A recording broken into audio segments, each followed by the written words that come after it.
Okay, I haven't thought about getting this through the speaker yet, so I'll need to do that. But this is going to the live stream audience. So you are being streamed to the world, so please behave, keep your clothes on, and just act decently, for God's sake. Just this once in your lives. Okay?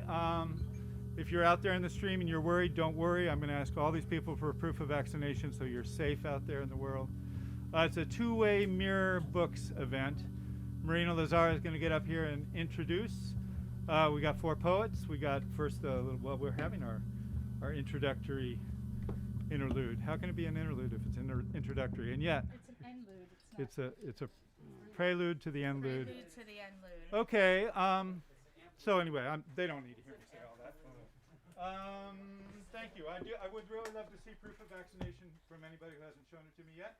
If you're not vaccinated, please just tell me the truth, and that's cool. But it's not too cool. But it's okay. Keep your masks on, everybody, please. We do a lot of events in here, and we really don't want to be lax about it. Okay? Thank you. All right. It is. Oh, look at you. Okay, quick. What's your name? Oh, yeah, you can take your mask off. Thank you. Thank you. Thank you. All right. Oh, bucket. I'll put a bucket. Are these seats for the readers?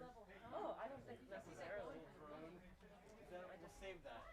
Unless you want me to put it on for your reading. Yeah, dude. To be bold. Maybe I can Put that on like Star Trek, kind of like well, I'm going to give somebody else. Okay, never mind. Andrew, I'm going to be in line to art exponential art show. I'm coming in. So I want to go over there and make an appointment with somebody to like weird counselor and tell me what the cards lay. Did you go to the website of the department you're interested in? Check. Is this on? Whoop. Whoop. Is that on? What's it called again? Okay. Okay. On to the live stream. Well, I guess he'll let me know what that means. Then let me look into it a little bit, see if there's anyone I can point you to. Okay. Eric, is this the same mic we're using? Yeah, if you need a letter of recommendation or anything like that. Oh.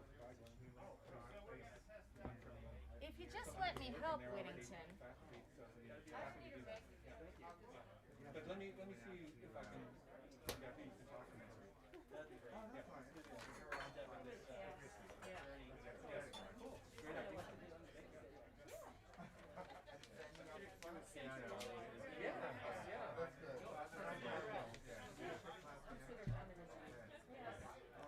Test 1, 2, 3. Test, test. Test, test, test, test, test, test, test, test. If you can hear me, it's not on. What?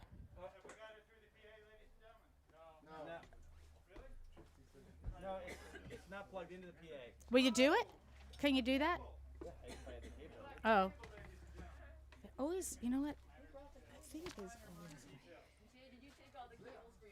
Yeah, I'm sorry. This is why I'm not the Bird Beckett sound. I need one more cable. I All right. have to tell you. Huh? Yeah. But I feeling like I want to kind of sit. So we got a funky back. You need a stool. You want to sit here? No, this is better. This is better.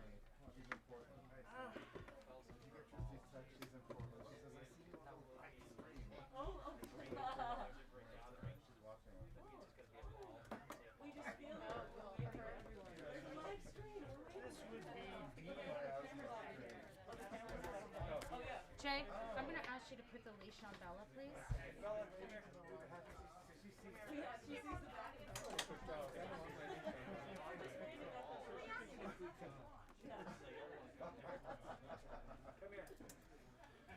Okay, now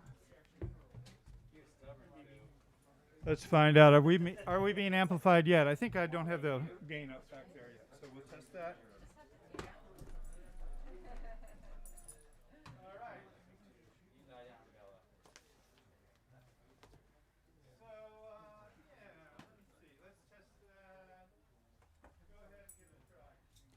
Check, check. Woo! Yeah. All right. I'm feeling more awake. Before I turn it over to you, this is more people than we usually have in the room, okay? So, Ooh, it's how many more. we got? We got 15, 16, 18, 20. We got about 30, 35 people in here. We usually limit this to 25 people. So we just want you to be cognizant. This is a bit crowded for what we do. So be polite to each other. Keep your mask up all the time. Don't forget about it. That's the way. You take it down, you sip, you put it back up. A lot of people think they're holding a beer and that's so that's it. We're pretty comfortable, but we want you guys to be safe. Okay? All right. We got a window there. We got a door there, and we're good. We got Marina here. Yeah. Yeah, we got poets out here.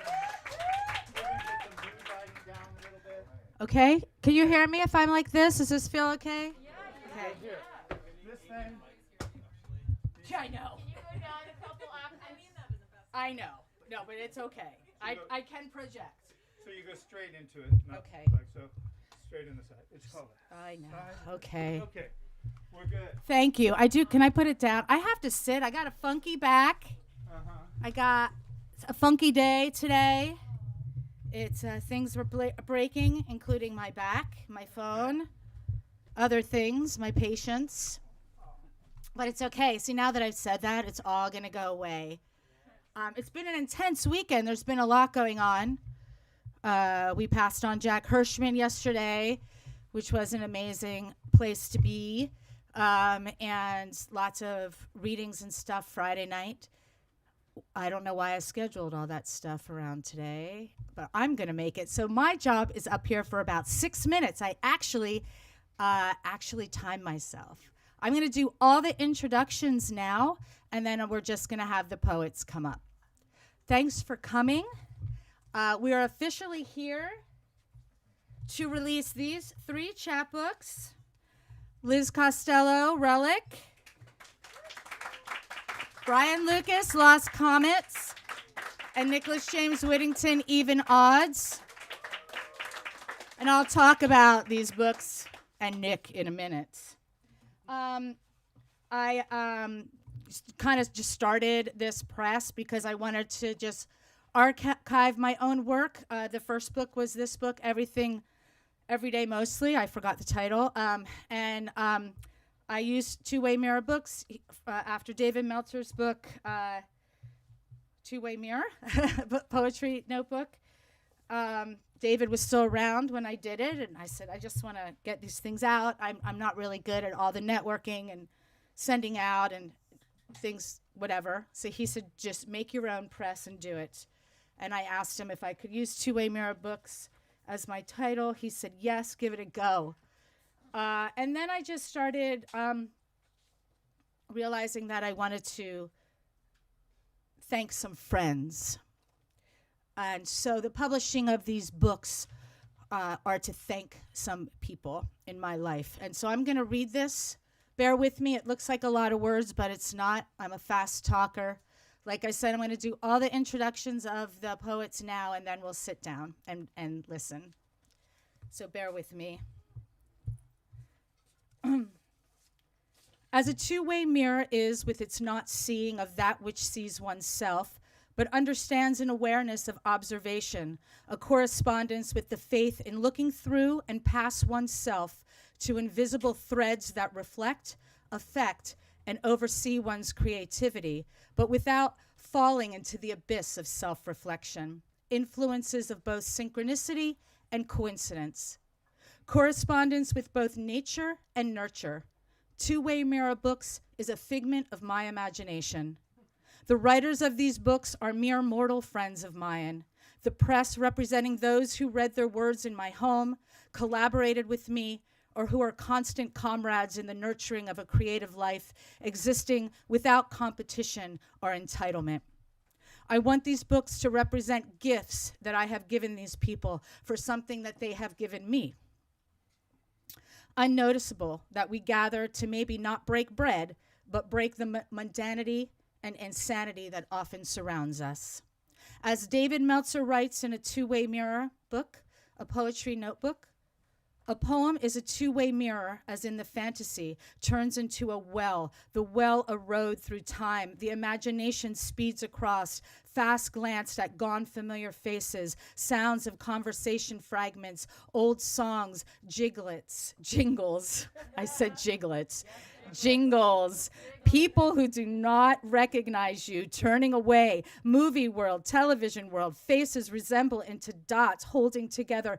Newspaper, photographs, a catalog of seen and unseen joys and sorrows in the moment of your gazing, existing in the self-museum invoked by a poem whose page is a mirror. When one day I look at the list of names in Two-Way Mirror catalog, which, by the way, you will not see online, I'll simply hand it to you. I'm sorry, I hand it as a gift to our being here together right now. The criteria for this ensemble of writers is their support in my life, their search for a creative life, their life with me in winding paths, their kindness, which for me is more important than experience, status, or perfection. There is no room for perfection in art. It is the chaos and uncertainty of what's behind the mirror that adds to the wholeness of life. The criteria is simply this: my gratitude. So the first 4 books were my own book, thanking myself for just being a poet. The second book was Jess Rowland's fiction book called Disaster. She's a multimedia instrumentalist and artist and visual artist, and was sitting on this manuscript of fiction pieces, and I wanted it to be a book. I have it somewhere, but not here. The second book, which kind of helped create the look that moved forward, is Stephanie Baker, who couldn't be here tonight, Book of Mud. This is a brilliant book, and she actually even included this great little sticky rice book inside. And then we moved on. 3 Heads Gone. The first cover that was done by Nicholas James Whittington. And this was a collaboration with myself and Patrick Dunnigan and Ava Kubor. And then the other 3 books that I told you about. The next book that I'm going to do, and I already have 4 in line, is Tammy Fortin. Tammy Fortin has already put out this amazing novel called A Modern Champion of the World. There are copies here. I highly recommend it. I have used fragments from this book in my own poems, because that's what you should do with your friends. You should steal. You have my blessing. I know. You have no choice. So I told you my back's hurting right now. I get a little naggy. T. Fortin's stories and essays have appeared in Kitchen Sink, many different magazines. SF MoMA's Open Space. She was a fixture of the early 90s spoken word scene at the infamous Chameleon with her writing partner Dot Adams, and she's traveled the West Coast with the Sister Spit Ramblin' Road Show. Her first novel, A Modern Champion of the World, is a dystopian punk rock, non-binary, psychedelic psyops thriller. It has been described as a story in prose like jokes, both cinematic and surreal. She is currently working on a book of poems, soon to be out by Two-Way Mirror. And Tammy, basically, my gratitude, thanking you by doing this book I'm going to do, is because you've remained my friend for more than 25 years. Our band went on tour together. We traveled across country. And my story about Tammy and why I know she loves me is because I snore. And so she toured with me.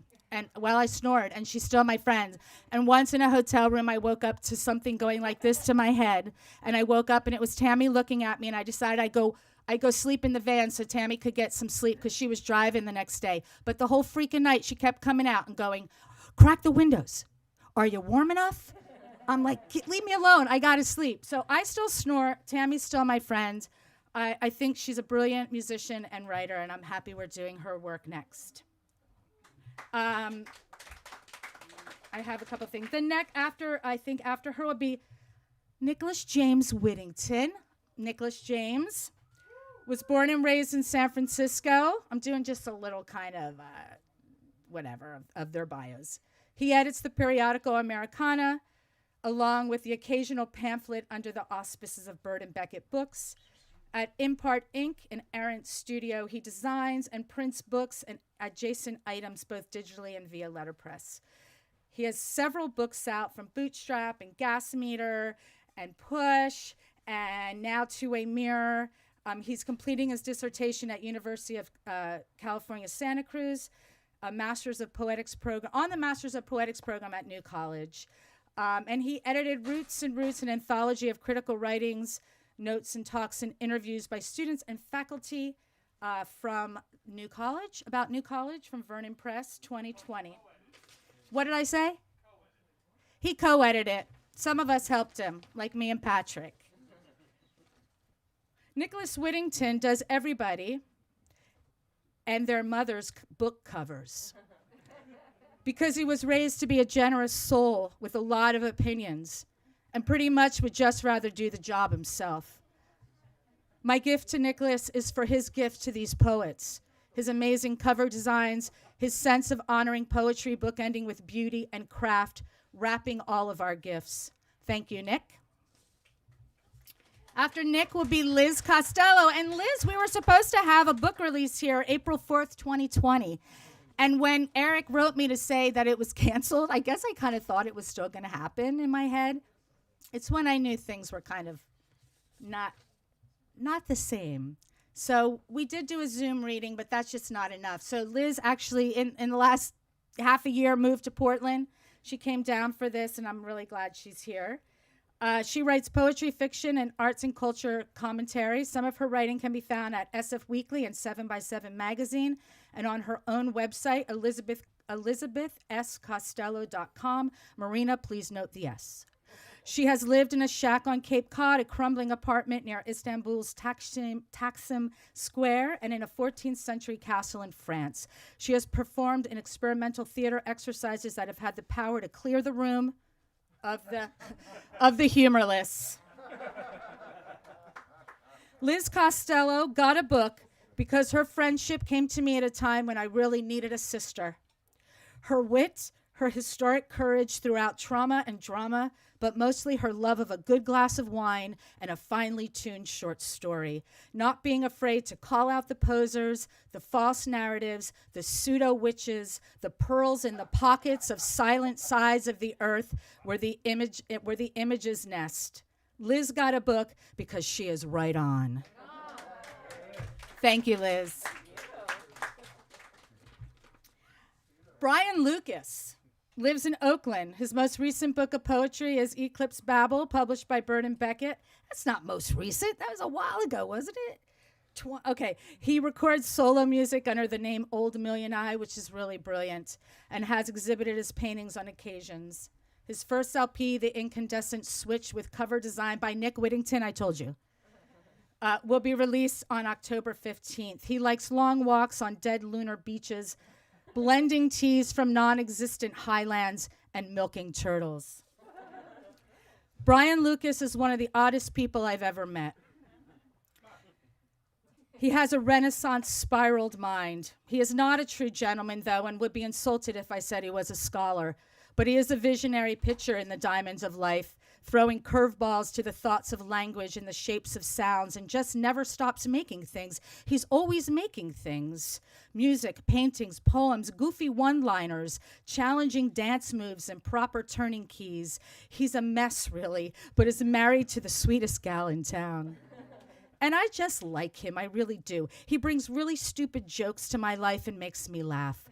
Of course, when he's not grumpy and in a misanthropic mood, which is just kind of overall, that is when he's not quoting Styx's Grand Illusion or dancing to the spacious sounds that I thought were just trucks passing by. However, he is one of the best bass players I've ever sang with. For this, Brian, I thank you. After all the reading, I'm like sweating and just ready to get off this stage. After reading, we're going to have Jay Grabowski's in town, and he's going to be reciting with Jay Lee is always in town. So Jay Grabowski is an artist who lives in New York, whose work includes writing, drawing, painting, movement, and music. He co-founded Push Press, the Heliopolis Project, and Pompeii Gallery, which is really a great space. Jay, I'll read my little thing about Jay Grabowski. Don't worry, it's almost over. Oh my God, I should have numbered. Jay Grabowski. Although a New Yorker, talking to Jay, you just slow down. It's like doing word Tai Chi or something. He's the mellowest New Yorker I've ever met. And that's why I like him. Without knowing us very well, Jay hooked Jay and I up this past summer on the roof of Pompeii for a performance where we got to see old friends we haven't seen in 2 years. We just went into it with great trust and fun. And that night he even actually experimented with a new art form for him. And I just really respect people who want to go outside their box. And so he happened to be, I just look for coincidences in life, and he happened to be here this week. So he'll be throwing the light into flame and expecting that you can all still see. Tonight, we'll be collaborating with Jay. And Jay Grabowski, thanks for being here. Jay Lee is a San Francisco musician, composer, and artist. Ask him the where, what, and why, and he'll tell you. Jay Lee is a pain in the butt. Seriously, he spends most of his time floating around the house in one corner, smiling a lot and cracking up at his own jokes or waving his hands in enthusiastic expressions, mouthing brilliant after hearing back his latest recorded track. But he does the laundry for our family, and well, he makes cute babies and supplies me with guitar pedals from Community Thrift. He drives me places, goes with me to events, although he'd rather be home making his own art. And when he takes off his headphones and remembers I'm there, he still looks at me like the first time we met with a tinge of curiosity in his eyes and says, "Hey." For this, Jay Lee, I thank you. And one last thank you is to Eric Whittington and to Bird and Beckett Books. And I have nothing else to say but thank you. He knows why. Buy books, read books, books not war. And here's Tammy Fortin.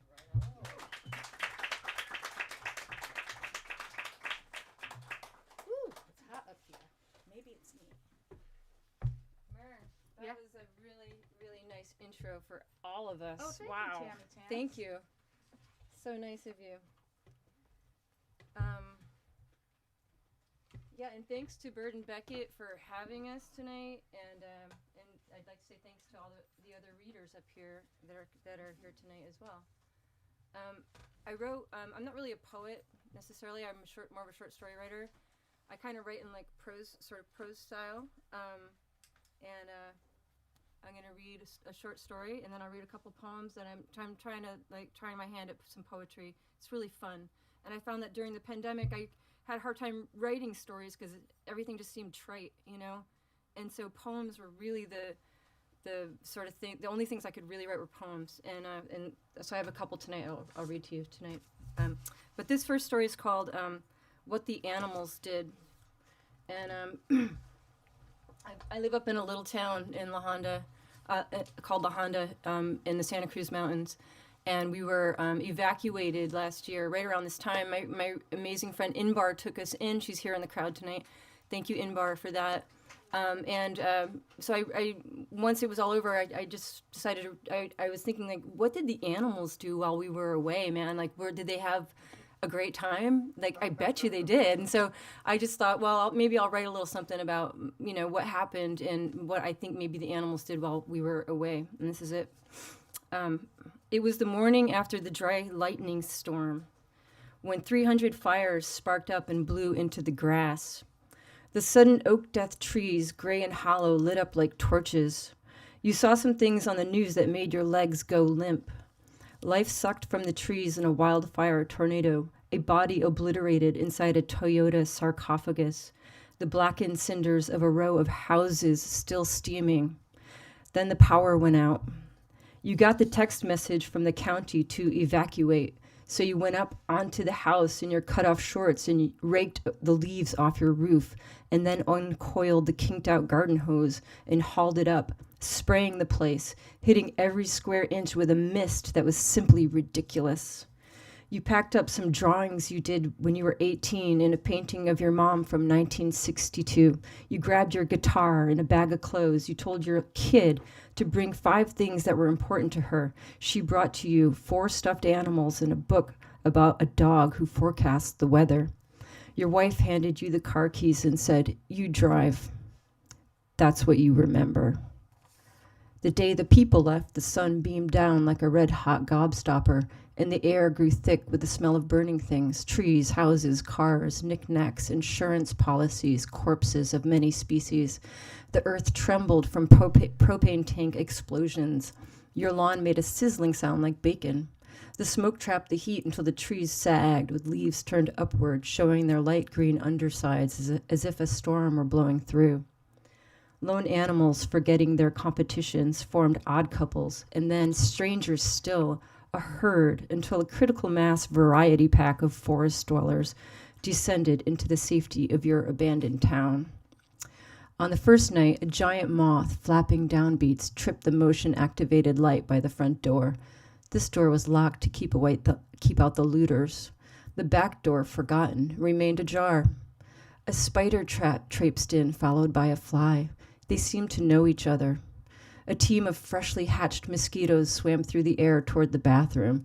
The effervescent fairies landed in a soft fold in the plastic shower curtain that held the morning's purification. When you emptied out the fridge, you threw away an old pizza.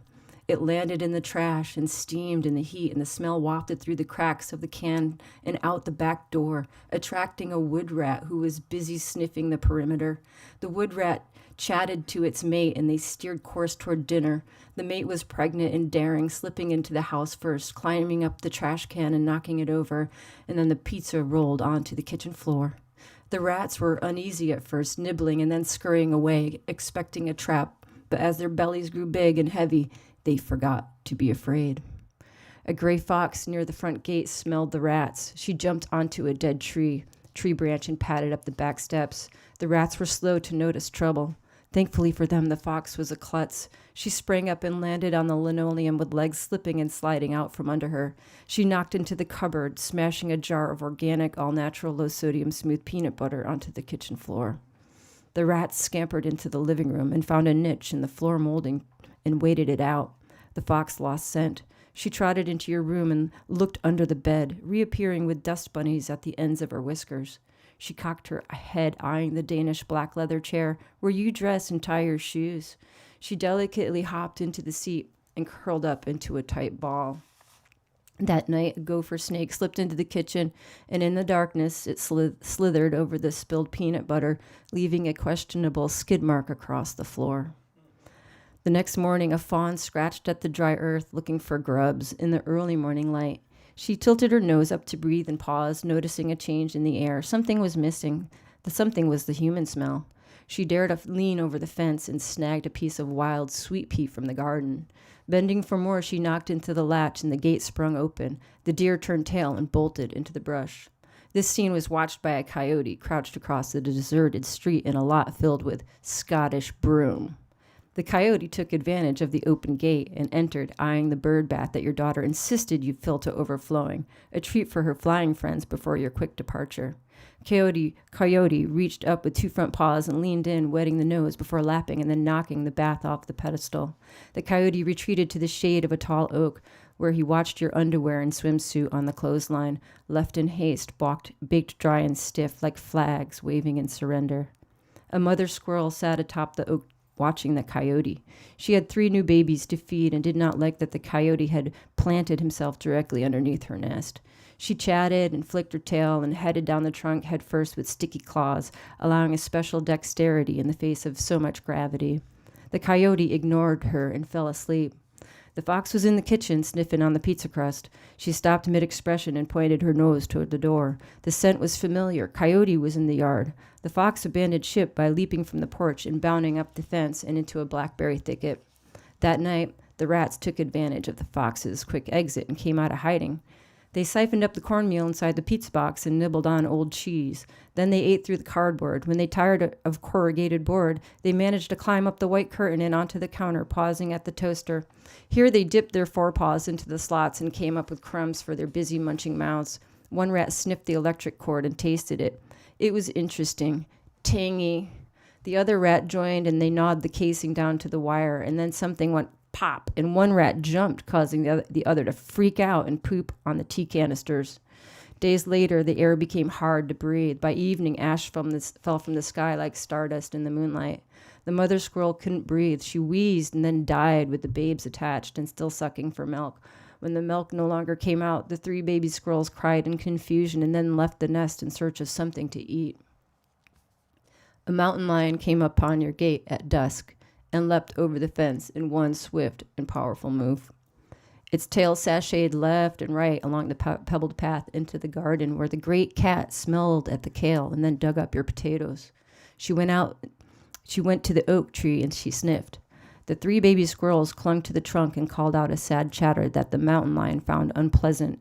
And so she kept walking around to the hot tub, and then she found your back door open. She pushed past and into the kitchen, where she immediately licked some peanut butter off the floor before moving on to the living room, where she found the dog bed. She opened her mouth to allow a full olfactory analysis. Satisfied, she then scratched and then sprayed the dog bed with urine and moved on into your bedroom. She circled the chair where the fox had napped but ignored it. In a quick leap, she was on your bed and sniffing your pillow. And then she kneaded, scratched, and sprayed that too. And then the power came on.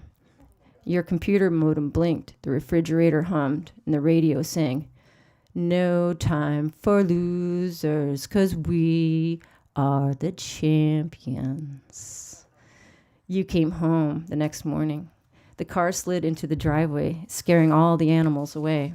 You entered the yard and you saw the bird bath knocked over and then dragged your big duffel bag over the pebbles and onto the deck where you collapsed onto it, looking up at the oak tree. As you lay there, you heard your daughter scream from the kitchen and your wife yelled, "Don't step in it." You closed your eyes and heard the tiny distress call of an animal. You opened your eyes and saw 3 baby squirrels on the lawn, groping their way toward you. Despite the heat and the smoke, you scooped the babies up and you fed them, and you watered them, and you named them, and you took pictures. They died 4 days later. The squirrels told me to tell you, thanks for trying.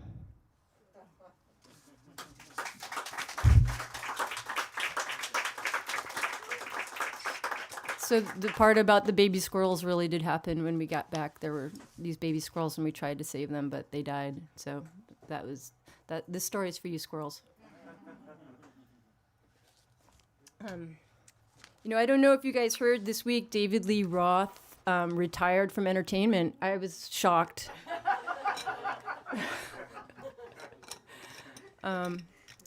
Yeah, so I wrote this.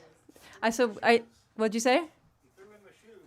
Yeah, totally. What's a girl to do? This is a poem called Anthropology. It's for David Lee Roth. Haiti, voodoo, Loa, Maya, Darren, drums, chant, pray, crazy heat, report, show, write, translate, express, ecstatic, mount, spirit, visit, cool, water, sweat, beaded, sweat, possession, sweat, animate, never, always, anything. David Lee Roth.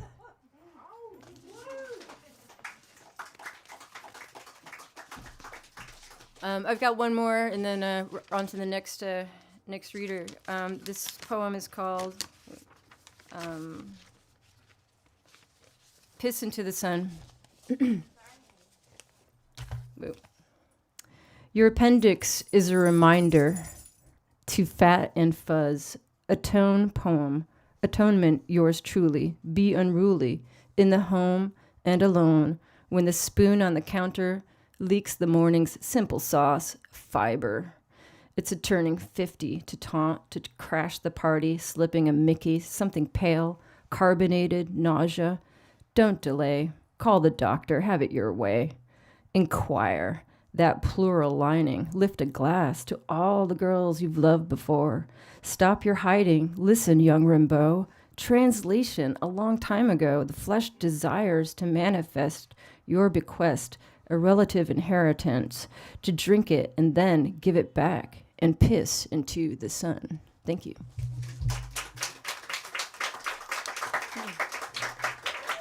I've got one more thing to say. I've got a book up there for sale if you guys are interested. It's a novel, and it's a pretty good book. So that's it. Thank you. If you don't have any of the books, Nicholas James is next. Nick, please take your place. Okay, I just want to tell you.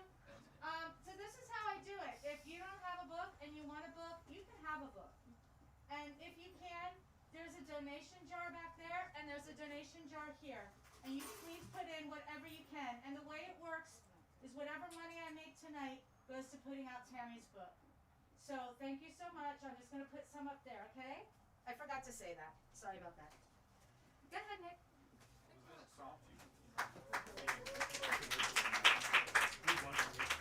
No, I got a bunch. Oh. Leave one for you? Okay.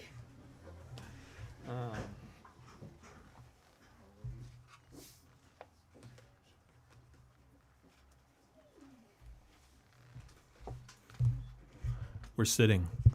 Marina, thanks. Everything you said is spot on, right on. I just dig how any poetry project should be about a set of people who know each other in some way, shape, or form. And the way Marina's doing things is fantastic. And I've been happy to help out in some ways. But you can't dress people if they don't exist. So thank you all for existing.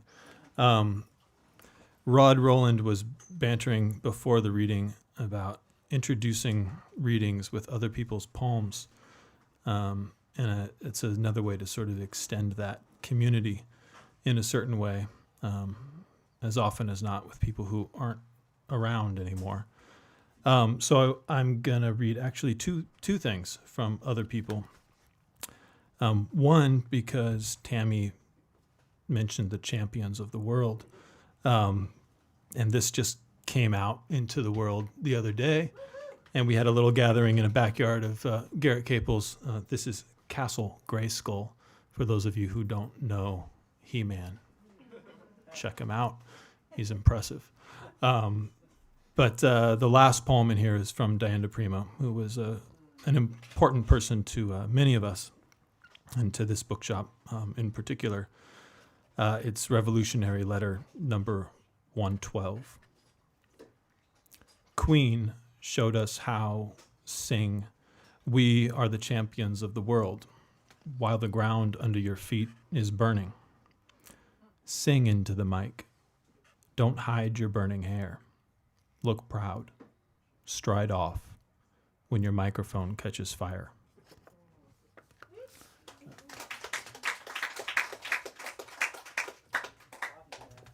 And then before Tammy said those words, I was going to read this, so I'll still read this from a book that I pulled off the shelf and I'm going to steal from my father who runs the place.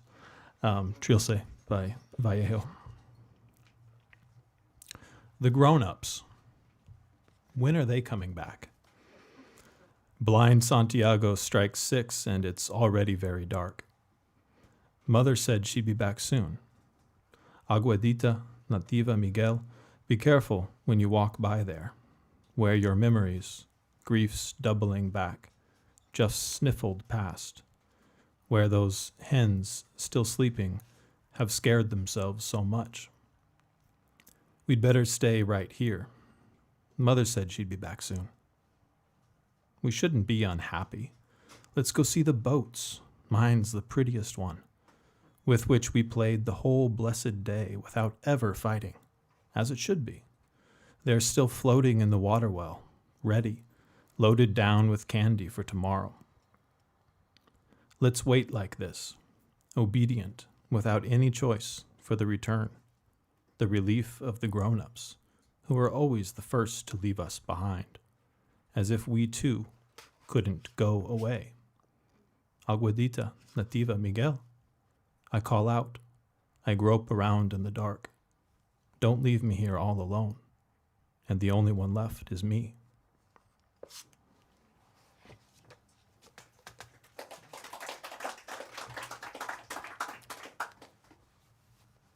So now I'll read some of my own poems, oddly.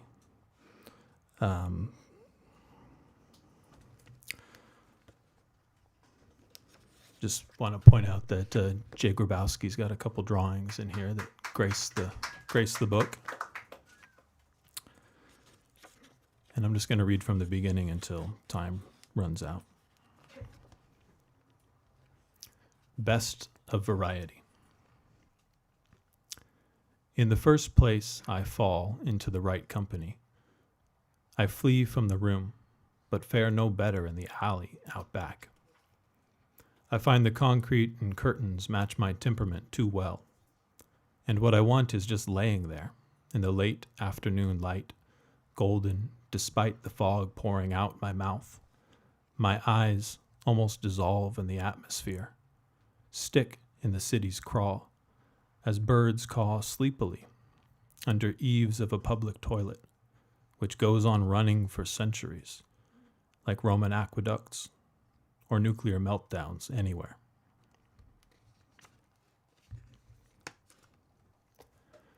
Error or. I borrowed your title and traded in the car. It's too goddamn big for this island, anyway. There's only one of us, and the engine won't start, the key so encoded in the ignition. Smoke is a sign of failure, a signal of the same dis-ease, opposing right and wrong way streets, as if there were only one means of entry and no means of egress.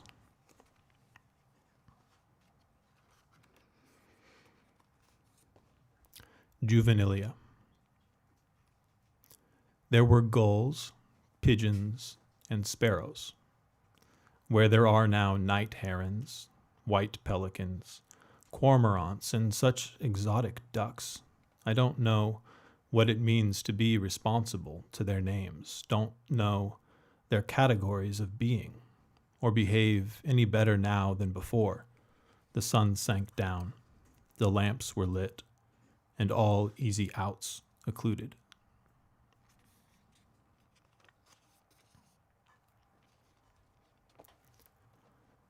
Lake of no merit. People meet and go on about the business. Of what, I can't say. That's their business, I suppose. What's mine, I can't say either. I collect non sequiturs, mellifluous phrases, patterns of speech, and impossible words. I put some on paper, which I then fold into boats to set adrift on diverse bodies of water. The expectation, not to be confused with desire, being that they sink. Skimflicks. Antimony, copper, lead, and other alloys, or some one of various hardwoods, stone, or glass. Don't ask.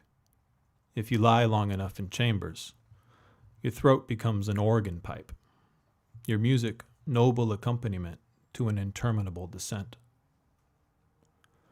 Along the way, all faces of the rock are weeping. The rings are bequeathed to salamanders, the skulls to gargantuan hermit crabs, and anyone who passes is permitted to borrow another's mask, to breathe in their labor and imagination, perform a ritual fixation or theft, looking in through hand-colored window panes, smoke tablets, liquid wax, mercurial stars neither ordained nor foreseeable. A symphony drowned out by static, a moving magic eye that rasps, symbols and signs, rehashed, apologies. This video does not exist.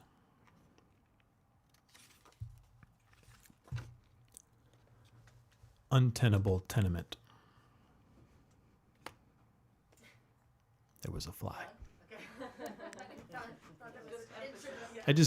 I just do that with poems, you know. Just, How else do you know they're there? it's a real thing now, you know. And before that, it was just like a figment of my imagination. I'm tired of trying to keep this in. The draperies don't match, and the clothesline's too slack to hold up the partitions. I won't be party to what goes on.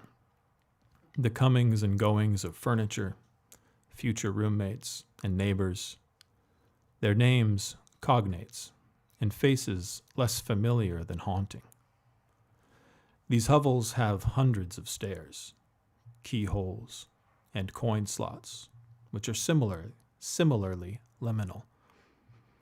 I think in derelict fables, gates bethorned and ivied, but the rumor does not carry any further than the hall, and I waltz out of step with any music.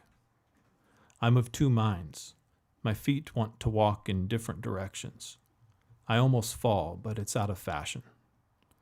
This summer smells like winter, with the unseasonable smoke of all those pine forests aflame. It hasn't rained in centuries, and my mouth feels too tarnished to trust. Like the jaw joints are rusted shut. Some tin man come silverfish, an amalgamated merperson at the mercy of the process of whatever intelligence has built in obsolescence. This is dated 2019, September 20th. Funny, you have to read your own way of writing dates to figure out what they are. 20IX19. A cloud of paint divulges itself. Light powder caught in the mind. An antiquarian interest in real estate on Morandi, the 13th moon of an inordinate planet in the system of Antares. Or is it Altair? There is so much care in the housing, as much as the inhabiting. But how the walls encroach upon these frames. I would have encased them in bookshelves, windows, paper, fabric, and hands holding it all together. In canyoned velvet and wood, a reflecting pool in the floor. This bench on which I sit, set in the center, my socks wet, myself dissolved.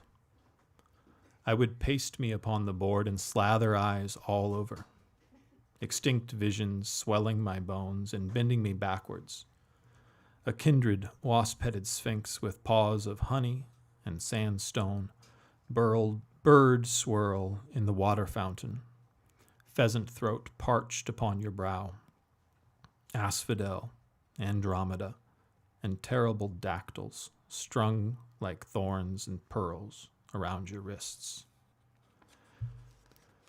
But this language corners me, and so I flee to Market Street to find myself caught in the flow of a river of adolescent saviors, the only age they'll ever be. They carry me along a while, but we are near the end of every line except ours. So I descend to the dim platform, where so few stand beside me. Others hurry by, looking as if something were wrong with me. And maybe there is. The same thing as is wrong with everybody, I suppose. Time is too expensive. A platform delay is unrecoupable, as is wasted breath. But then again, you can't very well save either for another occasion, can you? The train pulls into the station, and everyone begins to crowd towards the door. But the train resists, repositions again.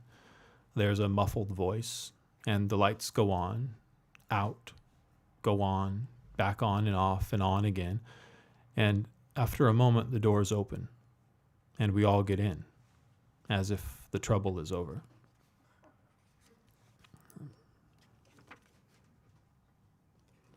My timer stopped.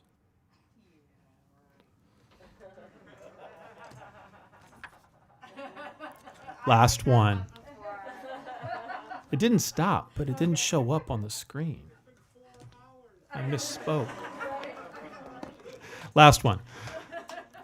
Old habits.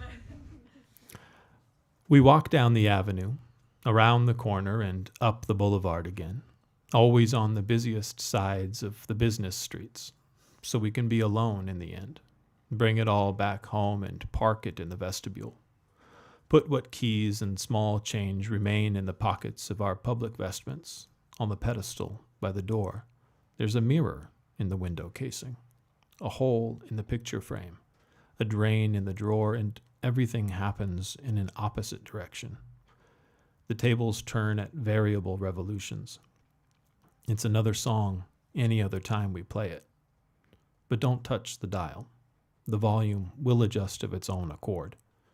What isn't heard at first isn't hard to hear. The words appear in our throats. Friends quote us in advance, making no demands of agreement. All right.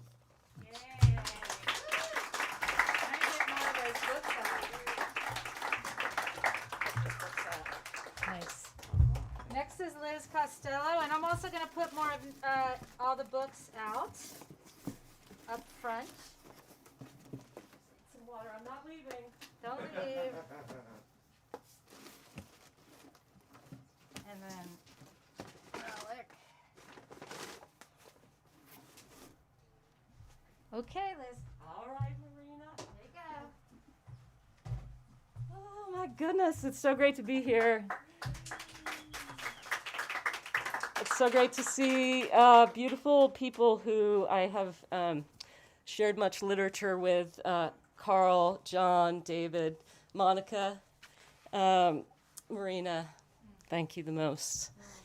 I'm going to read a few poems from Relic, and then I might slip in just a little slice of this novel that I've been working on, which I'm calling The Good War for now, in the hopes that people will accidentally be trying to buy the Studs Terkel book and then accidentally buy my book. So I'm hoping that those oblique strategies will work I figure, you know. Oh, all right, let's see. Where did I put that poem? It's in here somewhere. I got the Jim Jams. Okay, here it is. So this one is called California Dreaming. Stuck broke by a torn ankle, the miner remained from the early days of 49. First rush, mad, past names, never spoken by signs of acorn eaters. More miners, 49ers. Along the trail where he stayed, ankle bones splayed, pickaxe pack, by the ways never walked by an aid. Foot traffic, hunger for plunder, turned to hunger for meat, stripped from squirrel bones, laid in heaps.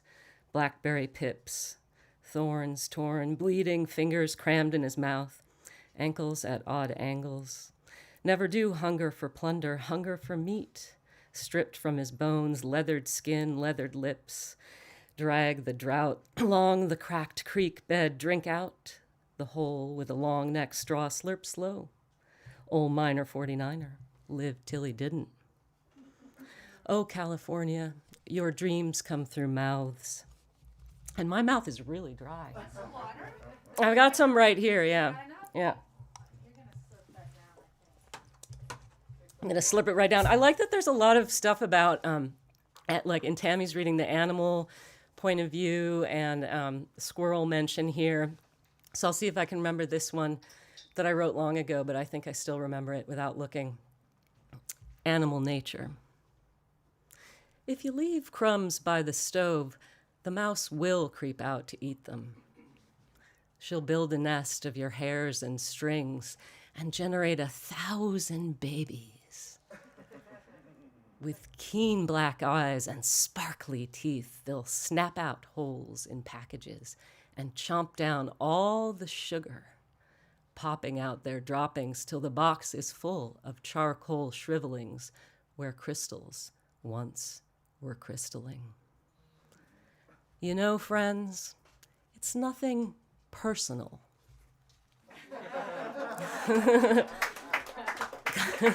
Oh, thank you. I definitely need that.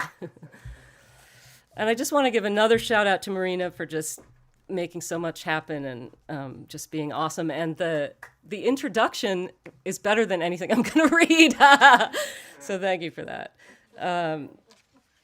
This one also is, so I moved up to Portland, Oregon recently, and of course, when you move, you think about the beauty of the place where you were, and maybe you get a little nostalgic. And so this is a poem that is a little bit rife with nostalgia and maybe a sense of foreboding, perhaps, just a little bit.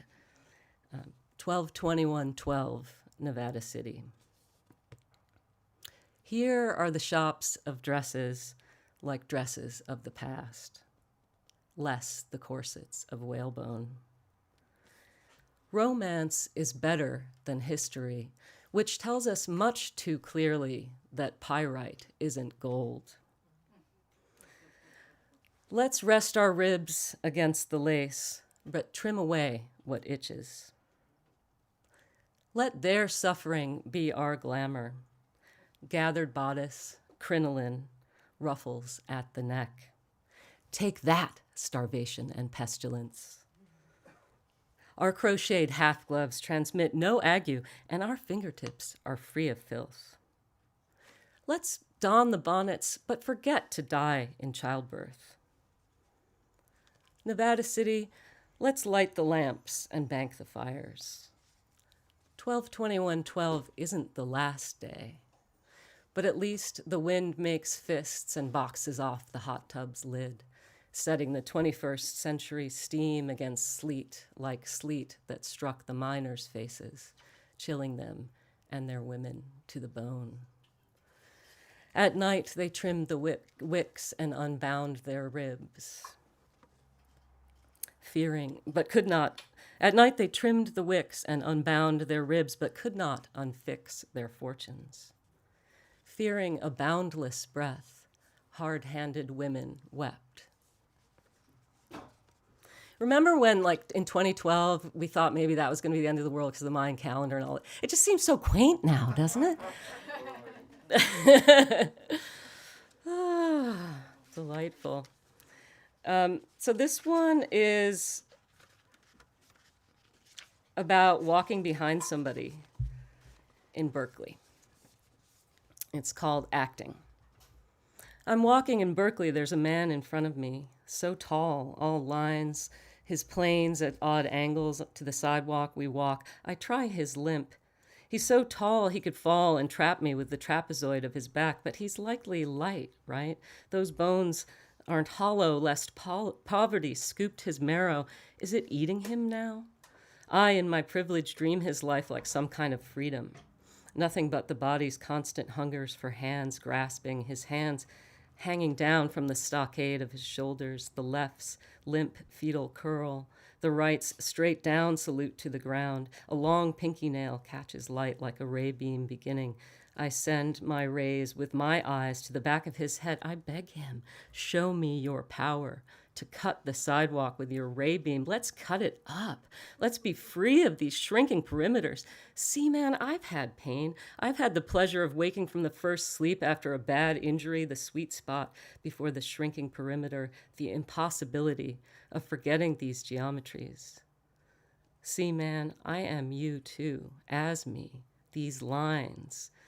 But his clothes hang as on a line. When he bends so quick, so quickly flicks out the left hand, flicks with a shake to the bag from the ground, shakes out the bread piece. From this distance, I remember enjoying people for what they could feed in me. How ruthless I feel, how small my heart. He pops the bread in his mouth and turns right out of my sight. Thank you. All right, let's see. I had this plan, and now I'm sort of like, what was that plan of what I was going to read? I don't know. I think I'll read this one. Song Sung in Space. They call me Missing Matrix. They call me quantum queer. They haven't a word for where I might be, where light and dark of equal bright and carbon drifts on quantum wind. If birthed in earth, I burn my root in rocket fires and stay. Call me carbon calibrate, reflecting billions light. I call this here a whole. I call this whole a soul, and birth it sphere by sphere. Thank y'all. All right, let's see. One more. I think I'll read one more from this, and actually I might read a newer poem, and then I'll read a tiny slice of The Good War, which, Studs Terkel and I collaborated on. Good old Studs, you can't beat them. Yeah, exactly. I'm gonna have a little more water here. So, in the honor of speaking truth to power, which Marina made a case for me doing, and Studs and I agree upon. This goes out to the women who clean office buildings late at night. Love song of the late night mop. All day long I press my face to the bucket bottom, dreaming of you. When night comes with your calluses, I lose my worry to our purpose. Deft grip woman, singer of songs on 50 floors. For you, I gladly plunge the boiling bleach. For you, I rise furious with hunger for piss and ladies' smearings. For every trace of city's muck, microbial riot, and leaden soot. I'll never know your world outside these 50 floors of linoleum powders, grout rot, and urine cakes. But if I were a thing which wishes would be granted, I'd be your weapon. When the night watchman undoes his buckle next, I beg you, take me up and hit him with me. Kill him, darling, then let us bleach the blood. So Merlin, my friend Merlin, who I dedicate this chapbook to, was a great friend in that I was going to revise that poem, and she was just like, leave it as it is. So thank you for that. I think she was right. So I have no idea how long I've been here. It seems like a long time. Maybe it seems like that to you too, but too bad. I'm going to keep going just a little bit. I'm just going to read one more poem, I think, and then a little bit of that book. So this one is a recent one, and I have no idea what it's like. So you can tell me later or not. I'll take one more sip of water. I don't know why my mouth is so dry tonight. It's a hot day. Mm. You're under lights. Damn it, Marina. Don't sleep. You always make sense. Except when you're destroying sense, which is also a very good thing to do. So this one is called Dying Graces. 3 old women hold each other like hands without bodies, 2 clasped and 1 overlaid. The tensile strength of witches and muses dipping their tips in the font of hidden blood. At first, 3 hands held 2 clasped and 1 overlaid, cupping the suffocating soil, and shot it through with their mycelial hair, the dropped clod unbounded, and flowers and fields rammed into being amidst the tree roots the fibers had grown into, the roots of the trees that always were, as tellers do tell it. And then, from the hands grew the bodies to dance the earth that they cupped out of nothing to terrify men into worship and murder. The weird round, the web of us poured on the pages and into the font, into the cup of everlasting banishment, or into the depth of the quenching. If they were woman, if they were milk, they were also starvation. They were canal and the boulder over the mouth.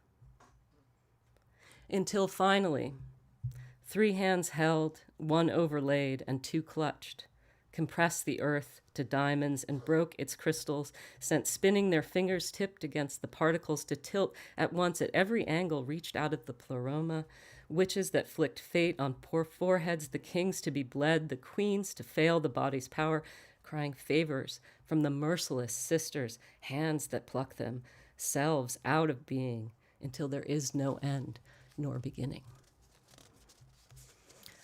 Because why not? I mean, David Lee Roth is gone, man. I mean, what the hell? There's just, that's it.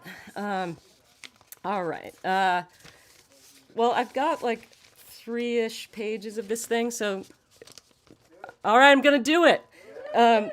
So all you need to know about this, so it's 1964, it's New York City. Charlotte is a young woman in her late 20s. She's recently sort of fallen for this other woman. It's her first woman, and she thinks she's on LSD. She's with her friend. She goes to see some jazz at a minor club in Lower Manhattan, and I think that's all you need to know. Ask me later if you have questions. The close, dark room had gotten closer, darker. Charlotte felt more than saw the presence of other bodies streaming in from the world outside this place, this classroom or cell or club, like a club foot. Like some appendage to the body of the city, thick and limping to its own rhythm, yet, yes, real, integral to the whole body of Manhattan. A place like this was where people came to be with others, to be aligned with the heat and rhythm of each other, to give themselves over to the heat and rhythm of the next jazzman, Oliver Nelson's group, who they had come to see. Charlotte could see them now stepping onto the small stage as if they had come from separate planets, but arrived here all at once with perfect, easeful timing. The declaration of the trumpet, the clarification of the saxophone, the conversation of these instruments transfixed the presences that filled the room, Charlotte among them, her jaw dropping open, staying open. The other sounds coming from the other instruments she might distantly name, the profound disordered order of the sonic interchange that played as colors across her tainted vision. The piano making bright prints across the throbbing living carpet of the bass, the brass receding, threading through the weave to explode along the fringe and then return to the center, to seed the new arrangement, to bloom and burst it forth. When they paused their playing, a fraction of a silent second came, and then the hollers, the listeners laying claim to what was good, what was great, what was needed. Charlotte was silent, her mouth open, tears pouring down her face. That's when she saw Gil. Yes, it was Gil. She was sure of it, sitting just 2 tables over, her arm casually draped across the shoulders of a slender blonde, a woman Charlotte didn't recognize. It could not be Gil. But then she thought it must be. Didn't she know the shape of that head, the shape of her savior, the one who had kissed and held her, had made her cry with joy? But Gil was out of town, wasn't she? Didn't she say she was going back to Ohio, a friend in trouble, a relative dying? Poodle snacks! Katie was there again suddenly at Charlotte's elbow. That's Katie's Charlotte's friend, holding 2 more Irish coffees, though the first 2 remained on the table, half drunk. Charlotte didn't laugh then, but sat transfixed, staring at Gil's head, trying to confirm the arrangement of silver hairs, the cobwebs her hair drew from the rafters of the longhouse of human experience. Gil was tall, physically and in life, and she had a real view of this and all places. That was what Charlotte wanted from Gil. She realized, with the alarming clarity she kept forgetting was a function of the drug. The one-way telegram from herself to herself, from the everlasting to the momentary that supplanted the next in urgency, in spine-tingling clarity. The news was this: we, Charlotte, the 9 Charlottes, we want Gil's vision. We want her understanding. For her to see and know me, that is how I will know myself, myselves. That was fucking incredible, Katie was saying. Charlotte turned to look at her friend, at the great black basketballs of her eyes, eyes that filled with everything but reflected nothing. She looked over Katie's shoulder, which obstructed her view of the strong shoulders of her savior, of the dyke she was now more than ever certain that she loved. But that was Gil, wasn't it? Wasn't she there with a slender blonde, pretty as some young Louise? Louise is Charlotte's mother. She was wrapping her arm around her, whispering something in her ear. And then the lights were dimmed, and again the music came and took her over. The jazzmen bent Charlotte to them. They brought the whole pussycat to its knees, begging for more and more and more of the deeper, truer mirror it held to them, one phrase and then another. It played with their expectations.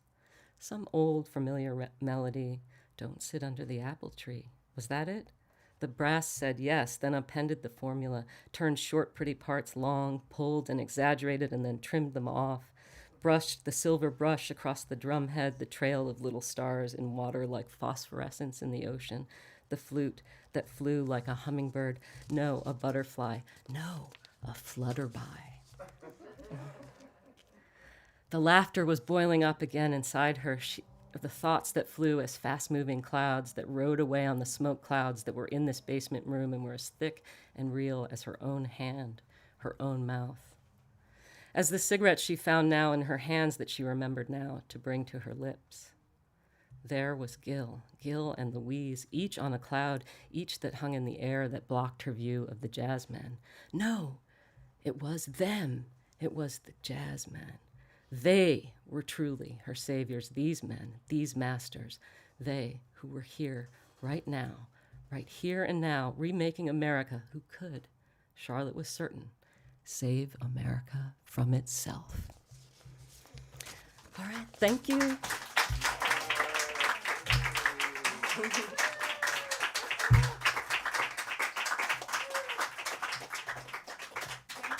Thank you. Mr. Lucas, would you like to read for us? You promised to read more than one poem. That's the only way. Thank you.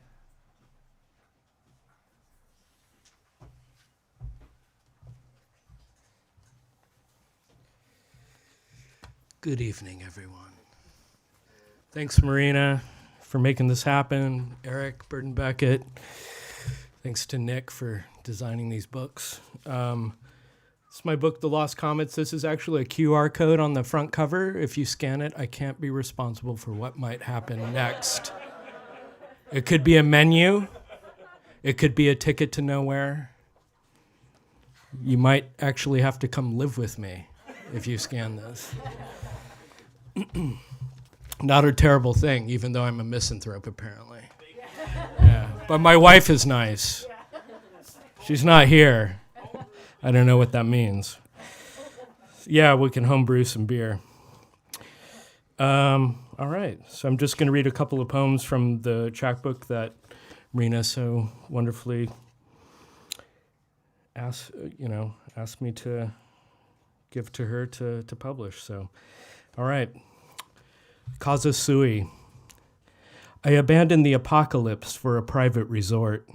At that time, bodies were manufactured from sand. There were only clouds to speak to, yet they lacked the ability to respond.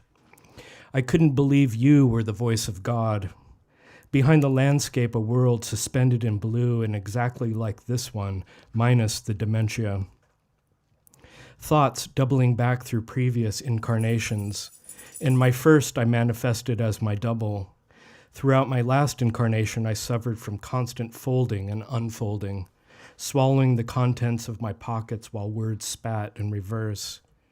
The incessantly repeating collapse of a few organisms during breakfast and the eventual formation of a new government of the body, whose flag I planted in my thigh. I entered guano-specked caves with the assistance of my nether eye. I spoke to horses in the same way I'm speaking to you, throatless and with the cosmic substance on my brow. Wasted away on updates to my last dying breath, my body already cast in amber, I struggled to maintain eye contact with the prize. I scalded myself on the sum of all of my parts.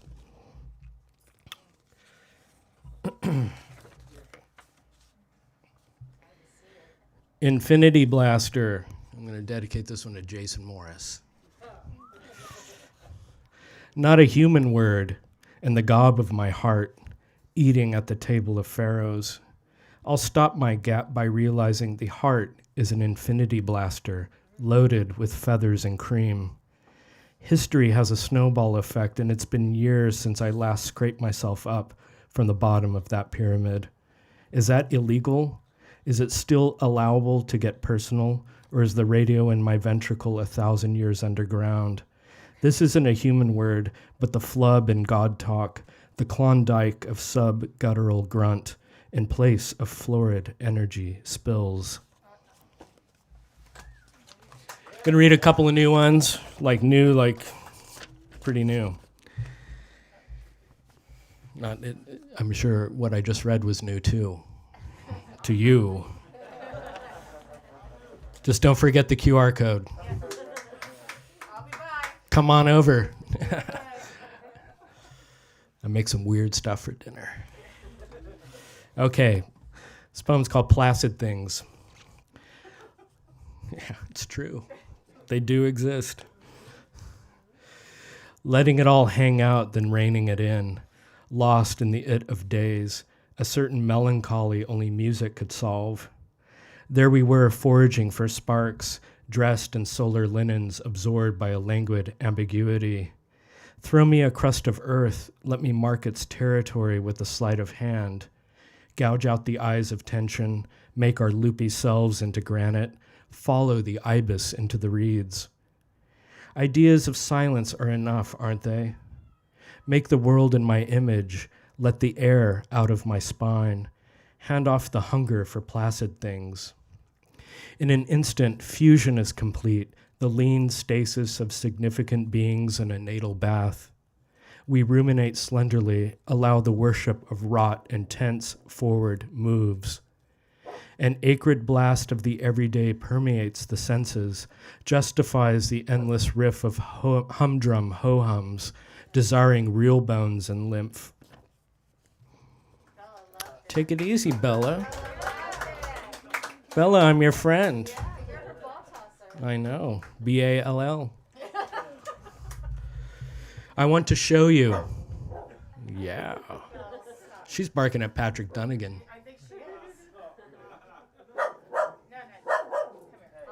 No, it's all right. Yeah, it's fine.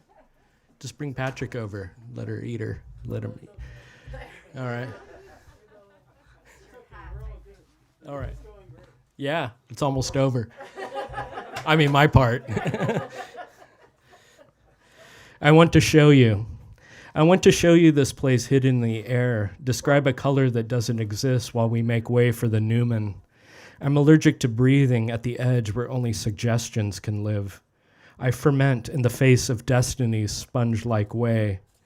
A few twists, then a deep dive into the accelerator, my heart, the carburetor, a manic reunion of opposites fuse in the long grass.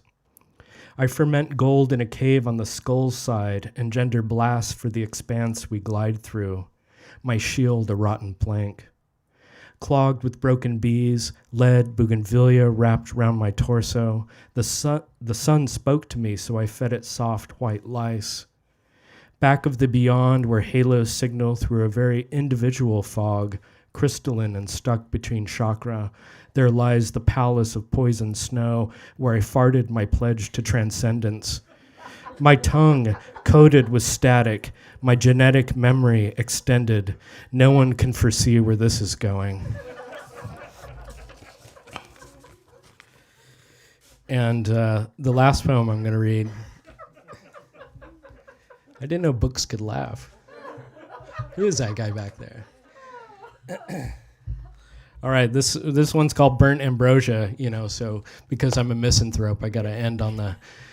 I'm sorry. No, it's all right. I was trying to It started off the intro started off a little shaky, but then, it came together at the end. I felt a little better about myself.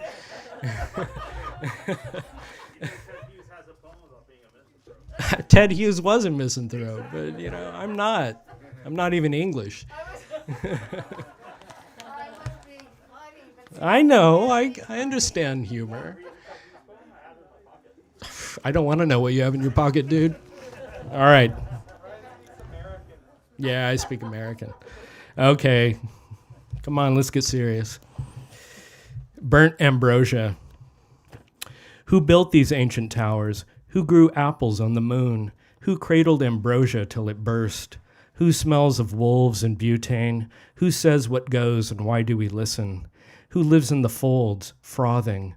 Whose glands are reeking of Sirius and the moon's shallow crisis? Who cares about the Andes? Who shit in the woods as the map tore in two? Whose blank destiny? Whose fronds in disarray? Who can time travel, hunt for numbers, grow antennae before the coal? Whose heart split in two seasons? Who milks the crow? The gradients of second sight, the elastic ogre diminished, thrown into ruin, the deepest part of the bottomless. my home of toothpicks and whey, my unheard hollow bombed at the start of infinity. I'm gestating whose egg, whose zero on my brow, who laid claim to the atom, who blacked out on grape, who ensnared the light, who can burn the gruel. All right, I think we're going to have some cosmic music by the two J's, Jay Grabowski and Jay Lee, the Grabowski-Lee duo. I don't know what they're called. Just want to go into it. Do people want to go, like, take your mask off and breathe outside a minute and come back? I like to go outside and vomit, if that's possible. No, I'm joking. I mean, do you want to keep moving forward? Great. Let's take a little stretch break. But please don't leave. We're here. We're almost, J and J, the J's. We'll perform soon. You guys want to get set up? A little 10-minute break? Not even 10. Maybe just like get out, breathe. Nice work. Nice work. And what? Did she write anything?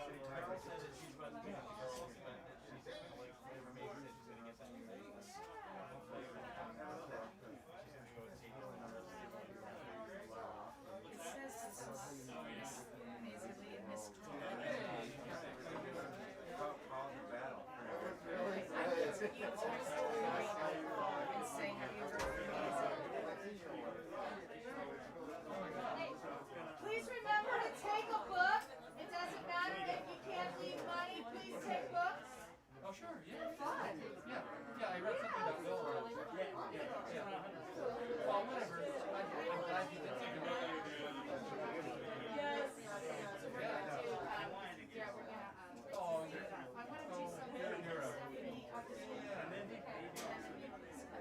Stephanie, up to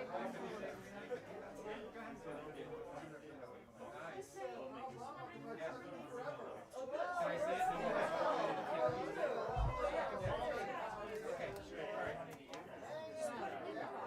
Let's put it in one of these. It'd be lovely for people to see that. Take any that you want. It's just whatever you want to take.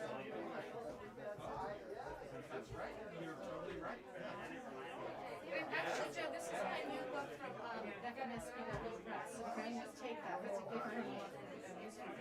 All of these. Did you ever get that collab I did with Patrick and Ava? Okay.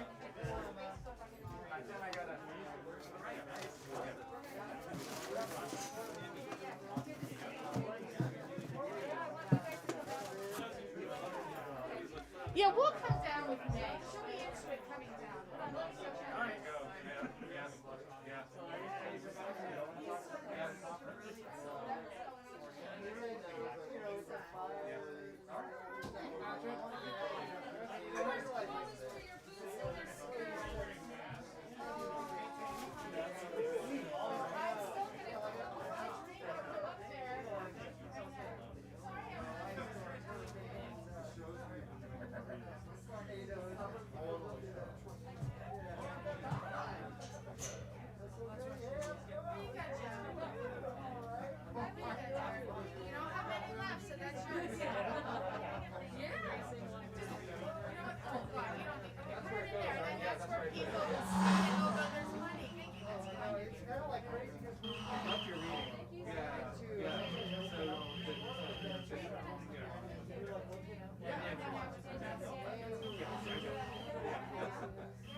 Have you seen Jason at all? I don't see anybody ever. Ever? No, I don't want to represent you. I'm glad to represent you. You're lost to your friend. I know. So I was like, coming down there is like, just give up and roll. We still have friends. Look, what's wrong with you? It's true. She was like so close to me.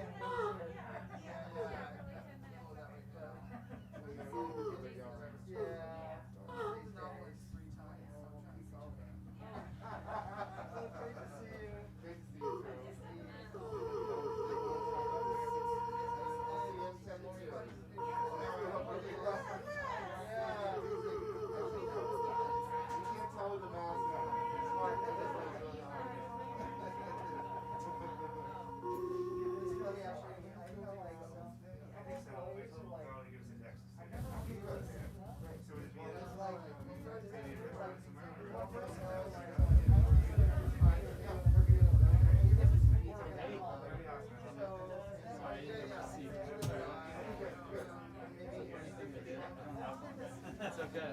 I had one. I came here for a wedding, so I figured. I think I got something. I got a concept. Let's see what happens. So hopefully What do you think we should do time wise? Like 15, 20. maybe like 10, 15, I think. Leave some space in between. Okay, I will. And that way we can. We've got a couple more. All right. Yeah. We got a variety of stuff. I think I can flow through the whole thing. Cool. From one thing to the next.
Dude, so good. Phenomenal up there. Does it look kooky with the sunglasses? No? It's okay. I might stand and like kind of use it as a table or something. Dude, it was so rad, man. Is this the way to do it? Yeah. You want me to raise it up to you for you? Why not? I got it. Okay. That's probably good. That's right. Yeah. Yeah, it was great. Yeah, it was really good to see my friend Joe, his wife Becky, and yeah, it was amazing. Little Violet. It's really an intense place to get to. Yeah, I got a little seasick driving up the whole like. Yeah, the Jenner and then Yeah, this cliff. this for an hour and a half. Like Yeah. I don't have my sea legs anymore. I used to be on I used to be on boats with my dad and stuff, but I don't have that anymore. I ate like a cookie and then I was like shot. I was like my stomach was just like swishing. Yeah. But I didn't throw up or anything. But it was like. But then once we got there, it was amazing. Yeah. Stuff Yeah. How was your week? It was, it's average. Just like, Just a normal week. Yeah. frustrations, on forward with different things, Yeah. I'm going to call everybody back in. stuff. Sure. Yeah. Thanks, Rod. I did bring some sunglasses. Oh, nice. That's the way to do it. Should I do it? Yeah, I think so. Just for fun. I won't be able to see what I'm doing. I can see this fine. Do it.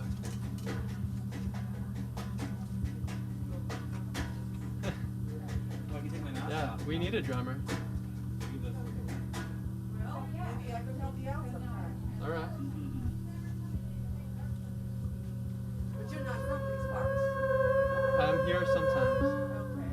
All right. And me and Jay decided to like wear suits and sunglasses, like, but Both about the same time. That's what Yeah. I'm saying. yeah, I just look like some weird mafioso in a suit. yeah, me too. Me too. Or like, low grade mafioso. Yeah, like farm team mafioso. Yeah.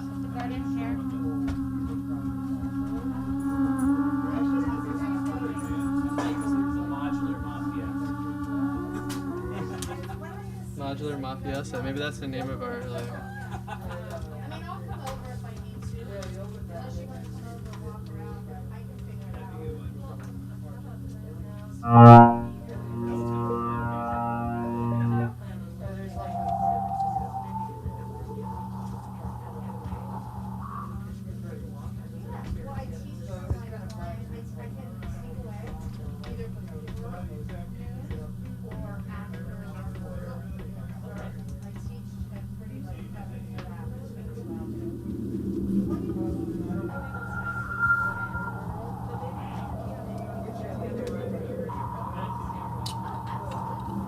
Maybe I should sit. Sitting is always better than standing.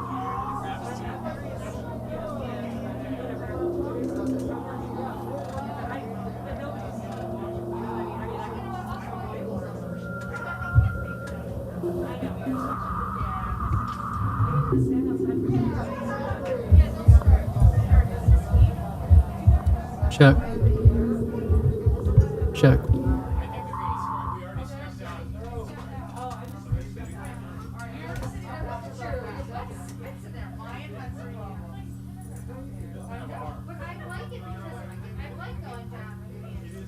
Somebody strike the bell.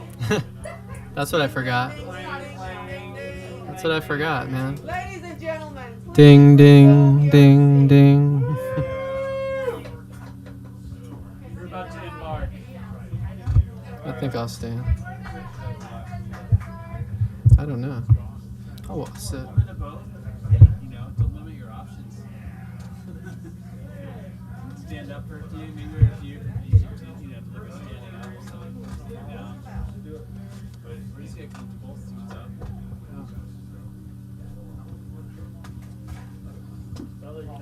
So yeah, give me a little in between, like if you feel like you want to put a minute, get your thoughts together, prepare.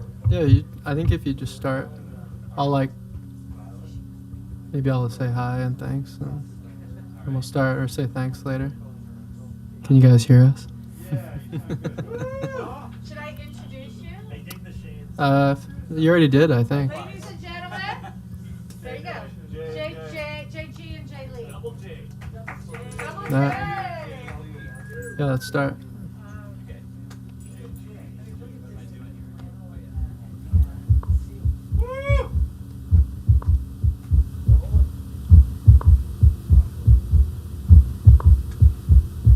Thanks, Eric, Nick, Marina. I was thinking earlier when I was sitting in the back of the room, if I grew up in this neighborhood, I'd definitely be all right having this store. This would be, I'd probably be, maybe, hopefully be here. Yeah. So, yeah. Yeah, we probably would have gotten into some trouble in high school, but here we are. Right. You ready?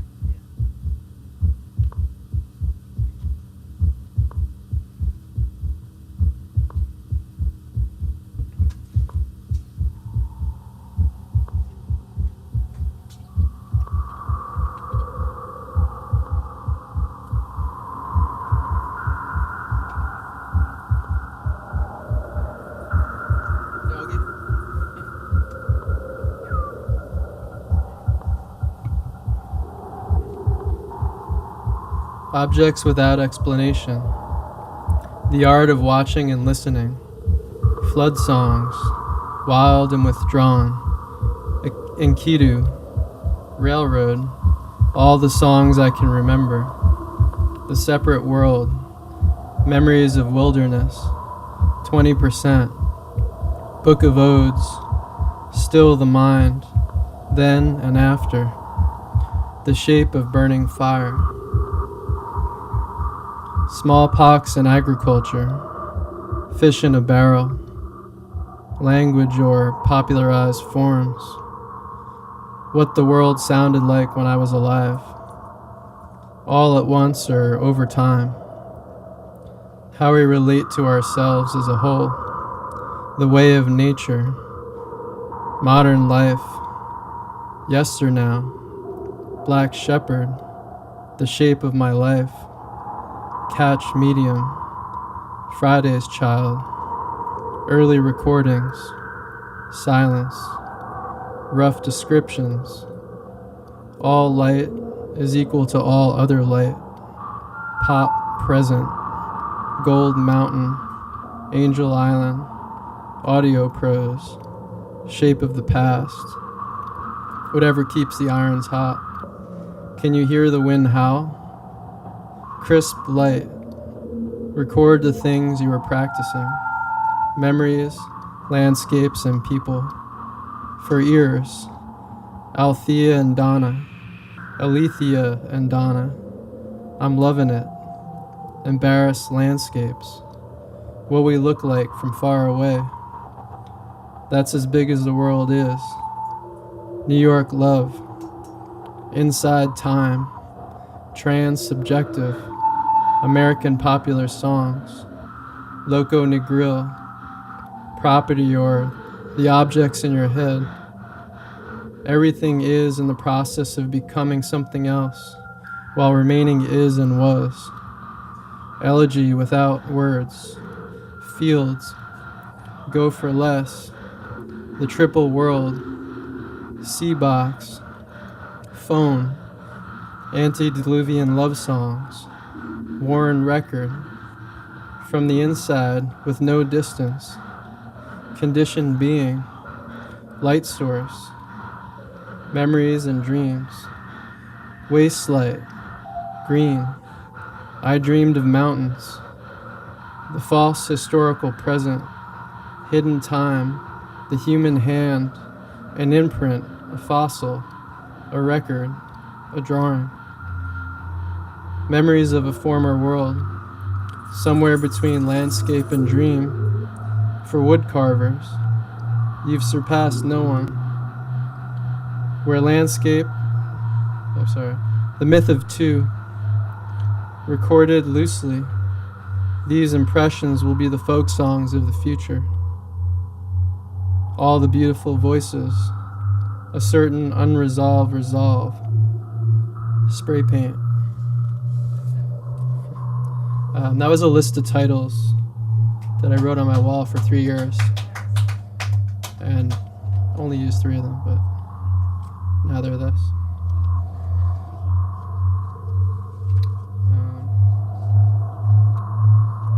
Open lens. Presence across time. Memory photo fragment. Glimmering. Concrete parcel. Fiction. Droplet of ocean. Wave placed.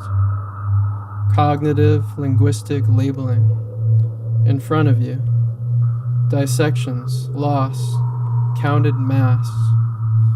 All that has gone before is merely preface.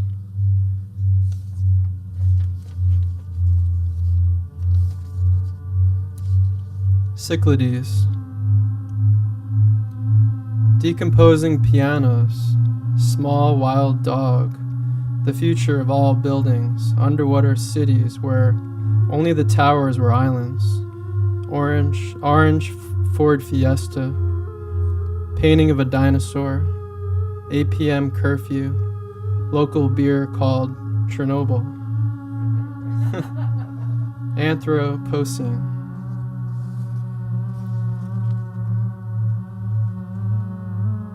staring at small death for Georgia. Move in a straight line, all the way up and then back down, and then again with a slight overlap as you move left to right. Keep the roller wet, but don't let it drip. Use your whole motion. Put your back into it. Use your arms, your shoulders, let your neck relax. Use your hips, your legs, your feet. Feel your body. Feel the ground coming up. Use your hands and wrists. Don't labor. Feel good.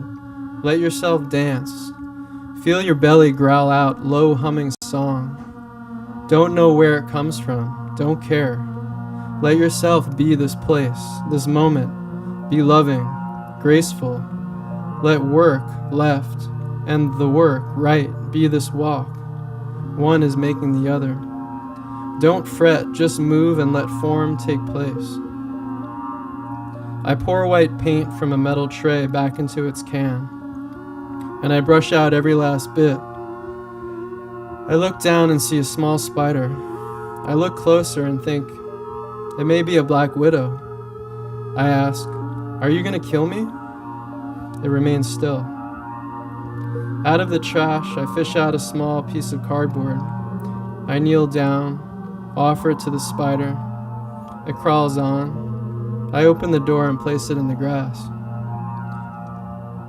Tonight I take my chances with nature and I get better, moving towards it either way.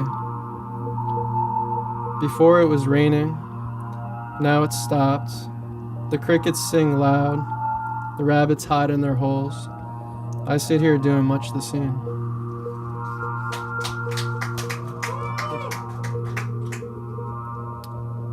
Thank you.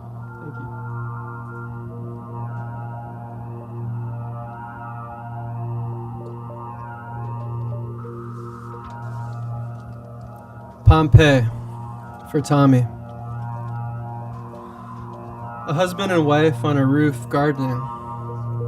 Across the way, what people... let me start over. Pompeii for Tommy.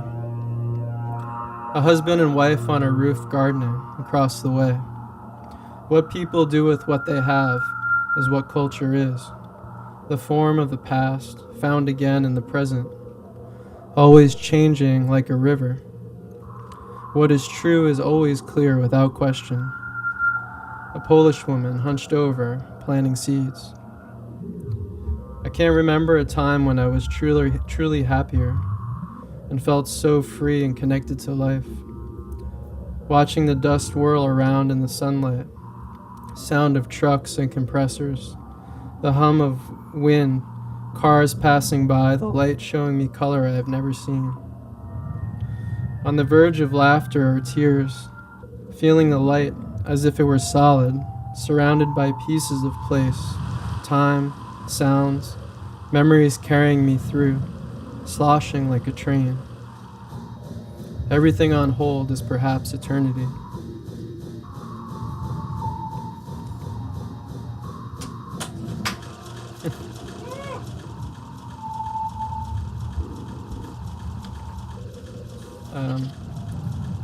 This is for a friend of mine and yours, John Coletti. Relax into sound for John. Raindrops, fan, harp, subtle horns, cars passing by, Alice Coltrane's sound, flatlanders edging, seeing, towards shapes and fog, silver light blowing over into whimsical harp-like dusk, cloudscape. Extension cord, stool, teacup, apple core, homage to the spirit of place. Table, wood, man running by with dog, rattling chain. Now I'm breathing, letting go of here and there, settling into everything and nothing, between dream and before. Phone? What phone? Feeling enters my right side. I awaken, held to the beauty of momentary time, in sync and moving outward.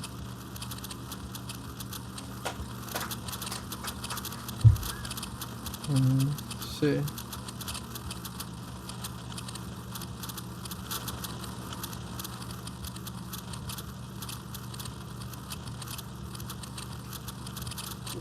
How are we doing on time, okay?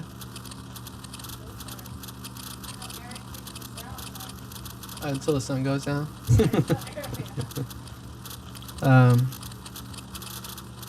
The notes are in the world. Responsibility is setting in motion your own meaning. Robert Irwin. Attending to circumstance.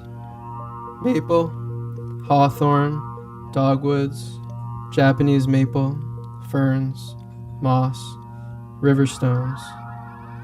Song above your head is difficult.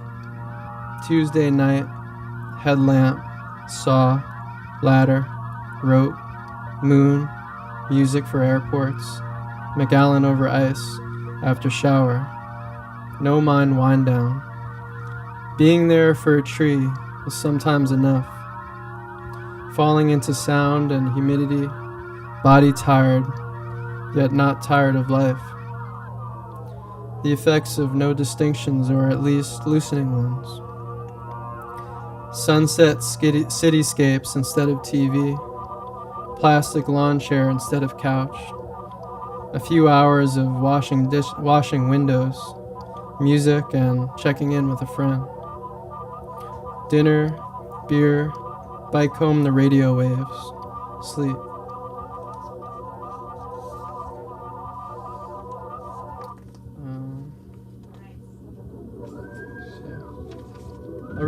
I'll read two more.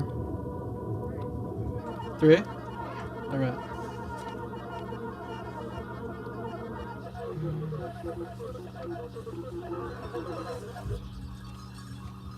Okay, 3 more. 3 is a better number than 2.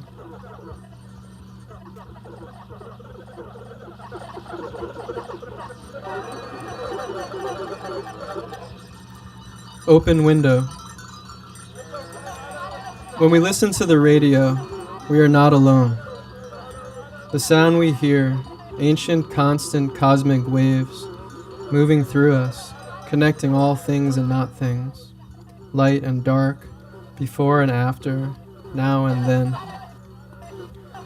When we look out far enough, we glimpse the past. Memories preserved, moving outward towards some unknown center.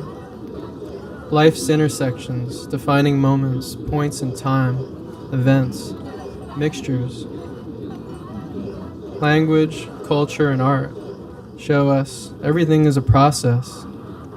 Becoming, merging and thinning the past. Surnames become stories, maps of where and were and when.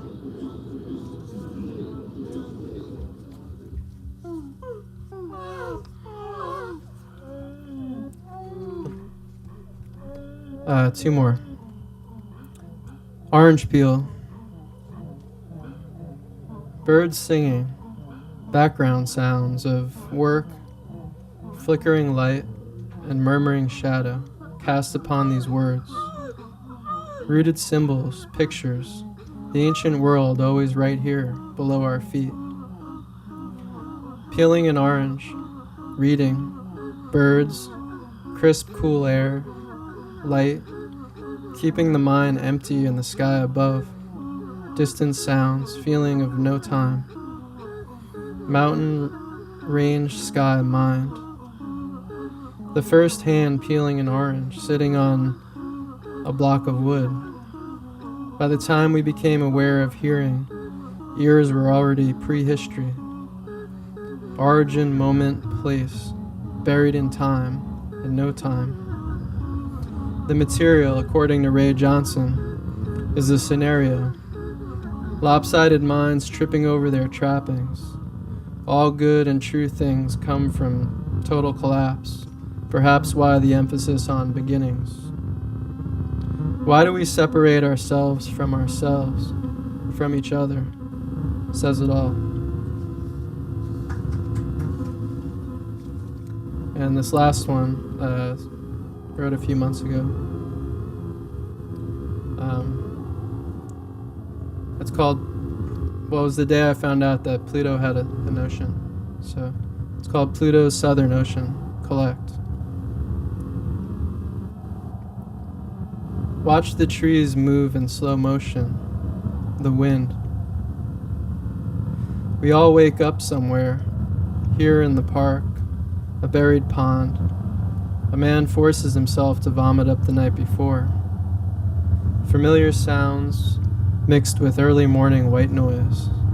Cars, street cleaners, and birds. 2 sparrows, a squirrel, and 2 pigeons come to check out the scene. I divvy out some crumbs from an egg and cheese on a roll. This morning is cool and overcast, seeing everything. Trees obscuring buildings, obscuring sky, shapes. Bears or lions in a row. Old growth tree surrounded by rose bushes everywhere. A man walks around the park swinging arms, doing ancient Taoist breathing ritual. The pigeons return, now as 7. A soccer net stands alive, charged, loose, and waiting. A flag hidden by cement. A courthouse built over the birthplace of early New York culture. The beginning of the mixture we see today is distinct. Behind me, the sound of a garbage truck. To my left, a red plastic rose leans northeast on a bench. New York is a place of dreams and lives lived, lingering. A tape of music heard early in the day by the unannounced witness. Today I woke up somewhere else and feel alive. There are new things all around that depend on when. Thanks.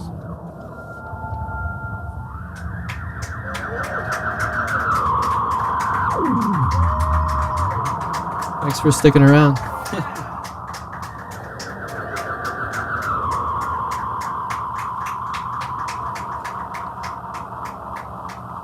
Yay. Thank you, you guys. That was great. That was awesome. Thank you so much. Thanks for having me. Yeah. This is great, Jay. Awesome. Super fun. Yeah. Thanks so much, you guys. There are some of these by the door. There are these little posters. They're free. Take one, please. Oh, okay, great. Thank you so much. Thank you, Marina. Oh, thank you, Eric. Thank you, Eric. All right, man. That's cool. Yeah, it's really good. Perfect. Thanks. Yeah, Oh, five. It seemed like we've been doing this for like ever. So that's good. There's a couple of just a notable, that Yeah. like weird little happy accidents happen. Yeah. Just like make it seem like we know what we're doing. Thank you for having Yeah. us. That we actually did it. Well, I think the one practice was like enough to get Oh yeah. sync up. Totally. Like just reading your work was helpful. Practice, like the bass is mixing the drum percussion thing. That was important. Cool. To the set. Yeah, it's good. This for a long time. This is rad. Yeah, this is old school. Yeah. Yeah. It's fun to wear a suit. I feel like overdressed. No way. Now I'm ready to take it off. No, just enjoy it. You look good. Thanks, man.